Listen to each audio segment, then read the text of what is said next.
Sir, मैं आपका धन्यवाद करता हूं क्योंकि आपने मुझे अच्छे समय पे बोलने के लिए मौका दिए, क्योंकि प्राइम मिनिस्टर जी तो खुद ही 2004 और 14 का जो कार्यकाल था मनमोहन सिंह जी का, वो बहुत ही अच्छा था। उन्होंने अच्छी काम की। इसकी जो सालाना या उसकी जो तारीफ की, उसीलिए मैं आपको धन्यवाद देता हूँ। ऐसी ही चलती रहे, जो अच्छे काम होते उसकी तारीफ करो, जो कमियां होती हैं वो गिनते जाओ। सर, एक सच बात है कि मनमोहन सिंह जी के ज़माने में, चाहे वो प्राइम मिनिस्टर हो, चाहे वो फाइनेंस मिनिस्टर हो, बहुत अच्छे काम करके देश को एक पटरी पे उन्होंने लाई और प्रगति जो चल रही है वहाँ से ही ये शुरू हुई है। सर, ये अपर हाउस एक परमानेंट हाउस है। समाज के विभिन्न क्षेत्रों में प्रतिनिधि यहाँ आते हैं। परिवर्तन और कंटिन्यूटी जारी रहती है। हमारा हाउस कभी डिसॉल्व नहीं होता। हो सकता है मोदी साहब का हाउस डिसॉल्व हो सकता है, लेकिन हमारा और आपका हाउस डिसॉल्व नहीं हो सकता। ये चलते रहते हैं और 1/3 मेंबर्स रिटायर होते हैं, फिर आते हैं कि उसमें अच्छे लोग, बहुत से आर्टिस्ट आते हैं, लिटरेरी फिगर आते हैं, साइंटिस्ट आते हैं और अच्छे बोलने वाले आते हैं, प्रोफेसर्स आते हैं, और जो देश के बारे में अपनी आइडिया देने वाले या मार्गदर्शन करने वाले लोग यहाँ पर इस सदन में रहते हैं। तो इसका फायदा भी सरकार को होता है और सरकार भी उनके विचारों को सोच समझकर कानून में तब्दीली करना, कानून में उसको समाया जाना, ये काम करते रहते हैं। पहले से भी करते आए हैं। सभापति जी, समय अपनी गति से चलता रहता है। संस्थाएं कायम रहती है, लोगों के चेहरे बदलते रहते हैं, नए आते पुराने जाते हैं। फिर भी इस क्रम में मई महीनों तक कुल 28 सांसद रिटायर हो रहे हैं। जो लोग रिटायर हो रहे हैं उसमें कोई अहम लोग भी हैं, और हमारी कांग्रेस पार्टी से देश के पूर्व प्रधानमंत्री ji doctor Manmohan Singh ji, Abhishek Manu Singh ji, Rajmani Patel, doctor Syed Nasir Hussain, doctor L Hanumanthaiah, GC Chandrashekhar, Akhilesh Prasad Singh, Narayan Bhai Rathod, doctor Amit Yagnik और कुमार केतकर, ये अप्रैल में रिटायर होंगे। लेकिन और भी मेंबर्स जो है वो सभी का मैं याद करता हूँ जो रिटायर हो रहे हैं, और इसमें बहुत से लोग फिर वापस भी आ रहे हैं। ऐसा नहीं कि वो परमानेंट रिटायर हो रहे हैं। संख्या बल पे वो जिनको देना है नहीं देना है पार्टियां तय करती है, और उधर के लोगों को तो मोदी साहब जिसको चाहे वो आते हैं। इधर भी वही है, हर पार्टी जिसको चाहेगी, जिसका स्ट्रेंथ है वो आएंगे। लेकिन जाने वाले भी हैं, आने वाले भी हैं, और जो लोग अब रिटायर हो रहे हैं उसमें से बहुत से लोग वापस आएंगे। भूपेंद्र यादव जी, अश्विन वैष्णव जी समेत 9 मंत्री रिटायर हो रहे हैं, और JP नड्डा जी भी रिटायर हो रहे हैं, और हमारे इंडिया अलायंस से भी मनोज झा, अनिल देसाई, वंदना चौहान, जया बच्चन, TMC के शांतनु सेन समेत अनेक पार्टियों से भी कुल 58 सांसद आज रिटायर हो रहे हैं अप्रैल में, जिनको हम विदाई दे रहे हैं। उनमें से फिर से लौटेगा, लेकिन कुछ ऐसे भी होंगे जिनकी वापसी नहीं हो सकेगी। इस साथियों को विदाई देते समय मैं बहुत भावुक हूँ, क्योंकि बहुत से हम मित्रों के तरह मिलते रहते हैं, एक दूसरों से बात करते रहते हैं और यहाँ हम लड़ते रहते हैं, लेकिन बाहर जाके हम बहुत से लोग मिलते रहते हैं, बात करते रहते हैं और उससे एक होता है कि आपका गुस्सा वहाँ नहीं रहता, लेकिन चंद लोग परमानेंट गुस्से में ही रहते हैं। ये बड़ा मुश्किल है, ये ऐसा नहीं रहे, ये डेमोक्रेटिक है।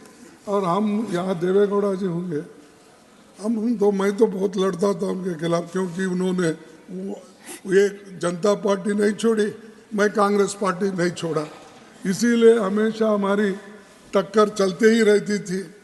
कभी हमको बोला कि तुम्हारे हाथ से बड़ा मुश्किल है ये चलाना सरकार, क्योंकि तुम्हारे पास ऐसे कोई पैसे वाले नहीं है तुम्हारे पीछे, तो इसीलिए अलायंस करना मुश्किल होगा। ये पहली बार उन्होंने कहा, उनके जन्मदिन पर मैं पूछा तो उन्होंने बोले कि आपके पीछे कोई ऐसे बड़े मालदार आदमी नहीं है, तो मुश्किल होगा कि तुम्हारे दोस्त को मैं चीफ मिनिस्टर बनाऊंगा, आप जाके उनको बनाएंगे। अब मेरे को कोई मालदार नहीं मिला सपोर्ट करने वाले, बाद में उन्होंने उनको बनाया। इसीलिए ये बहुत सी बातें ऐसी होती सब ये हाँ भाई बैठ जाओ, अरे यार बैठ जाओ, मौका समझा करो। अरे ठीक है, लेकिन मेरे को रंज है, सारे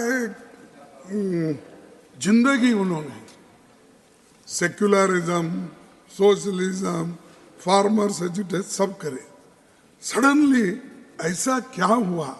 लास्ट 93 है उनके, 91 है, अच्छा ठीक है 100 साल तक रहने दो, 91 है।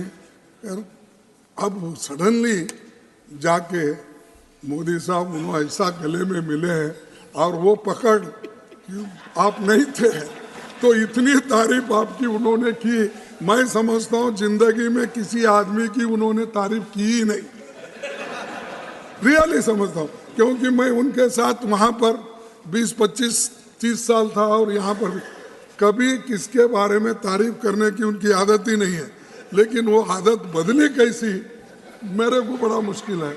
I am feeling how he praised Modi ji and he said that Modi is the only prime minister who loved me. He all this. अगर यही लव अफेयर पहले होता तो अच्छा था। 91 इयर्स में क्या करेंगे?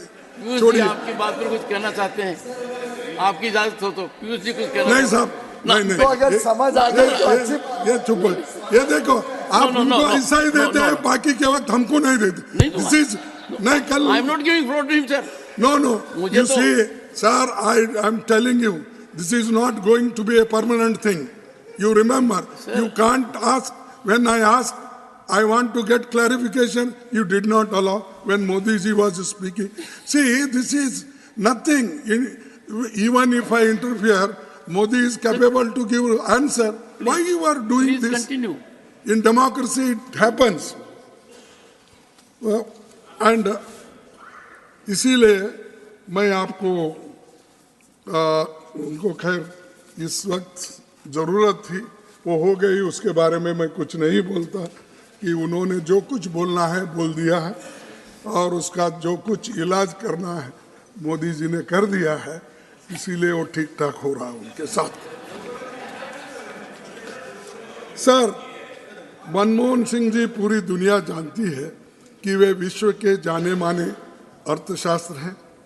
उनके समय में आज तक की सबसे अधिक विकास दर रही है। यूपीए में उनके ही शासन काल में नागरिकों को फूड का कानून अधिकार, शिक्षा अधिकार, वनाधिकार, भूमि अधिकार, संरक्षण और सूचना अधिकार जैसे ऐतिहासिक कामों के लिए जाना जाएगा। मनमोहन सिंह जी 1991 से इस सदन के सदस्य हैं। वे 6 बार राज्यसभा के अनअपोज्ड सदस्य बने, जो एक रिकॉर्ड है, और 2004 से बीच 6 साल से अधिक तक वे राज्यसभा में विपक्ष के नेता भी थे। 2014 और 2004 और 14 तक 2 बार देश के प्रधानमंत्री और राज्यसभा के नेता सदन रहे। ये भी रिकॉर्ड है। उनको 2002 में उत्कृष्ट सांसद पुरस्कार से सम्मानित किया गया था। एक प्रेरक रूप में उन्होंने इस सदन पर जो छाप छोड़ी है वो हमेशा याद रखी जाएगी और इसकी खूब तारीफ भी हमारे माननीय प्रधानमंत्री जी ने किए, इसीलिए मैं उनको धन्यवाद भी दिया। अब डॉक्टर मनमोहन सिंह जी के बारे में एक शेर कहूँगा, आप सुनिए। आपकी सोच को आवाज हम देंगे, आपकी सोच को आवाज हम देंगे, आपके खौफ को आगाज हम देंगे, आपके खौफ को आगाज हम देंगे। आपके जाने पर इतना भरोसा दिलाते हैं, आपके जाने पर इतना भरोसा दिलाते हैं, आपके इरादों को परवाज हम देंगे। तो ये है। और सभापति जी, राज्यसभा काउंसिल ऑफ स्टेट्स ही नहीं है, एक काउंसिल ऑफ आइडियाज भी है। एक से एक बड़ी हस्तियों ने इसे रोशन किया है, ज्ञान और योग्यता से अपनी छाप छोड़ी है। जाहिर है कि कई साथी वापस यहाँ फिर लौटेंगे, कुछ लोकसभा में आएंगे और जो नहीं आएंगे वे सभी समाज में अपना सार्थक योगदान देंगे। राजनेता पब्लिक लाइफ में रिटायर नहीं होते। लोकतंत्र को राजनेताओं ने जीवंत बना रखा है। राजनीति का मतलब केवल एमपी, एमएलए बनना ही नहीं होता। यहाँ लोग सिद्धांतों और विचारों की ताकत के साथ आते हैं और पूरा जीवन लगा देते हैं। आप सांसद, विधायक होते हैं तो जनता काम अधिक लेते हैं, हाउस में नहीं होते तो भी जनता का काम अपने स्तर पर वो करते रहते हैं। सर, और एक दिक्कत क्या है, ये रिटायर जब होते हैं राज्यसभा या लोकसभा के लोग, उनको इतनी दिक्कत होती है, कभी कभी गरीब लोग भी आते हैं, कभी पढ़े लिखे लोग भी आते हैं। उनको उनके रिटायर जब होते हैं तब उनको देखने वाला कोई नहीं रहता। इवन अगर बीमार गिरे तो जो उनको जो पेंशन मिलेगा या उनको जो मदद मिलेगी ये हेल्थ केयर के लिए, तो वो भी कठिन है। लेकिन लोग तो ये बोलते हैं, सबको बोलते हैं, उसमें अच्छे बुरे कोई फर्क नहीं करते लोग। अरे उसको क्या कम है, वो तो राज्यसभा मेंबर 10 साल था, उसको क्या कम है, वो एमपी 3 टर्म था। अरे भाई, ऐसे लोग भी है जो अपना पूरा सार्वजनिक जीवन प्रामाणिकता से लोगों की सेवा की है, लेकिन उनके बारे में कोई सोचता ही नहीं। टीका करते हैं सब लोग और ये बोलते हैं इतने साल हो गए, कितना खाया होगा, कितना नहीं किया, क्या नहीं, क्यों देना उसको मदद। कभी कभी बच्चे भी दूर हो जाते हैं उनसे, तो इससे उनको इतनी मुश्किल भी है। और हम लोग क्या करते हैं, किसी की मदद करो, सहूलत दो बोले तो वो एमपी है, क्यों सहूलत देना। अरे जो तुम्हारे 1,30,40,000 में उसकी प्रामाणिकता से वो काम कर सकता है।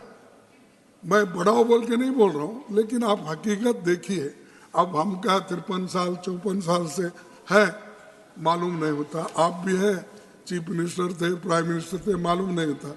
सब मिलते रहता है, सहूलत है। तो आपको फील, जो गरीब लोग आते हैं, जिनको आप चुनते हैं, हम चुनते हैं, उनकी बड़ी मुसीबत है। खैर, उनके बारे में सोचिए। राज्यसभा के पहले सभापति डॉक्टर एस राधाकृष्णन ने 16 मई 1952 को कहा था, we are for the first time starting under the parliamentary system with a second chamber in the center, and we should try to do everything in our power to justify to the public of this country that a second chamber is essential to prevent hasty legislation. जो hasty legislation हम करते हैं, सबको बाहर डाल के हम जो पास कर लेते हैं और 146 लोगों को बाहर करो और पास कर लो, ये नहीं करना चाहिए। डॉक्टर राधाकृष्णन 1952 में बोले, लेकिन उसका हम कभी इस्तेमाल नहीं करते, कभी उसके बारे में बोलते नहीं। तो ये इसकी ज़रूरी है कि हेस्टी में अगर लेजिस्लेशन पास किए, कभी कभी बाद में उसकी गलतियां हमको मालूम होती, फिर एक अमेंडमेंट लाओ और कुछ नहीं होता। आप स्टैंडिंग कमेटी के डिस्कशन में या जॉइंट पार्लियामेंट्री कमेटी कुछ भी बनाओ, क्या होगा कि आपके पास बहुमत है या दूसरे जो भी आएंगे उनको बहुमत रहता है, वो पास कर लेते हैं, लेकिन सोचने का मौका, छानबीन करने का मौका उनको मिलता है। कृपया करके इसको जल्दी नहीं करना चाहिए कौन सा भी कानून पास करने के लिए, और यहाँ पूरा मौका देना चाहिए कि उसके बारे में। संसदीय लोकतंत्र में राज्यसभा के नई ताकत और गरिमा देन हमारे पहले प्रधानमंत्री पंडित जवाहरलाल नेहरू जी का विशेष योगदान रहा है। उनके प्रयासों से राज्यसभा सांसदों को पब्लिक अकाउंट्स कमेटी और कमेटी ऑन पब्लिक अंडरटेकिंग जैसी फिनेंशियल समिति सदस्यता मिली, यानी ये पहले नहीं था। तो अपना कामकाज का छानबीन करने के लिए public accounts committee and public undertaking committees ये रहे है, लेकिन आज वो कुछ भी लिखते हैं करते हैं तो आजकल तो कुछ भी नहीं हो रहा। पिछले ज़माने में तो छोटी छोटी बातों को लेकर अपोजिशन हंगामा मचा के सरकार को बदनाम करने की तो कोशिश करते थे। सर 1953 में बजट सत्र के दौरान पंडित नेहरू जी ने कहा था, लोकसभा और राज्यसभा मिलकर भारत की संसद बनाते हैं। हमारे संविधान के अनुसार दोनों सदनों की अथॉरिटी के बीच मनी बिल्स को छोड़कर कोई अंतर नहीं है। यहाँ तो बहुत से बिल को तो मनी बिल भी है तो उसको निकाल देते हैं। तो इसीलिए ये हम हमेशा याद रखना चाहिए कि बिल को यानी मनी बिल को कन्वर्ट करके वहाँ ले जाना और यहाँ डिस्कशन के लिए उसको समय नहीं देना, ये ठीक नहीं होता। उसके बारे में भी आपको सोचना है। इस सदन के एक से एक बेहतरीन प्रतिभाएं दी हमारे 6 सभापति doctor A Radhakrishnan, Zakir Hussain, V V Giri, Venkataraman, Shankar Dayal Sharma, K R. Narayanan ये भारत के राष्ट्रपति बने। अब आगे आपकी बारी है, वो कब आएगी क्या नहीं मुझे मालूम नहीं। यहाँ नेता सदन रहे प्रणब मुखर्जी जी इस सदन में उपसभापति रहे, प्रतिभा देवी सिंह पाटिल राष्ट्रपति बने। लेकिन मैं तकलीफ के साथ ये बात रख रहा हूँ कि हाउस में बैठकें कम होने से बिलों पर ढंग से चर्चा नहीं होती है और जल्दबाजी में हम पासी मुद्दों और गरीबों के सवालों को रखने का मौका कम मिलता है। हमारे सदस्य को बोलने के लिए सही समय भी नहीं मिलता। सभापति जी, इस सदन में इस बात पर कई बार गहन चर्चा हुई है कि केवल आकार में भारत का सबसे बड़ा लोकतंत्र होना नाकाफी है। लोकतंत्र के लिए गुणवत्ता में और भी सर्वश्रेष्ठ होना चाहिए। ये तभी संभव है जब वाद विवाद, चर्चा परस्पर विमर्श और अन्य गतिविधियों के जारी रहे। हम सब जानते हैं कि उच्च सदन के गठन की पृष्ठभूमि पर संविधान सभा में काफी बहसें हुई। उस दौरान सेकेंड चेंबर बनाने के पीछे 2 उद्देश्य बताए गए। उसमें हम कितना सफल रहे ये हमें खुद सोचना चाहिए। बाबा साहब का कहना था कि हर मनुष्य का अपनी निजी दर्शन ही वो मापदंड है। हर मनुष्य का अपना निजी दर्शन ही वो मापदंड है जिसमें कोई स्वयं को परख सकता है। तो सभापति जी, जो साथी रिटायर हो रहे हैं उनके मन में भी कुछ टीस होगी, कुछ सवाल होंगे, कुछ सुझाव हो, इस सदन को देना चाहिए। इस सदन के कामकाज को और गरिमा में बनाने में उनके विचारों का योगदान हो सकता है। और आखिरी में एक बात बोल के मैं अपने शब्दों को समाप्त करता हूँ। दस्तूर है जमाने का, दस्तूर है जमाने का ये पुराना, लगा रहता है यहाँ आना और जाना। दस्तूर है जमाने का ये पुराना, लगा रहता है यहाँ आना और जाना। रहो जहाँ अपनी छाप ऐसे छोड़ जाना, रहो जहाँ अपनी छाप रहो जहाँ अपनी छाप ऐसे छोड़ जाना। हर कोई गुनगुनाता रहे आपका ही तराना।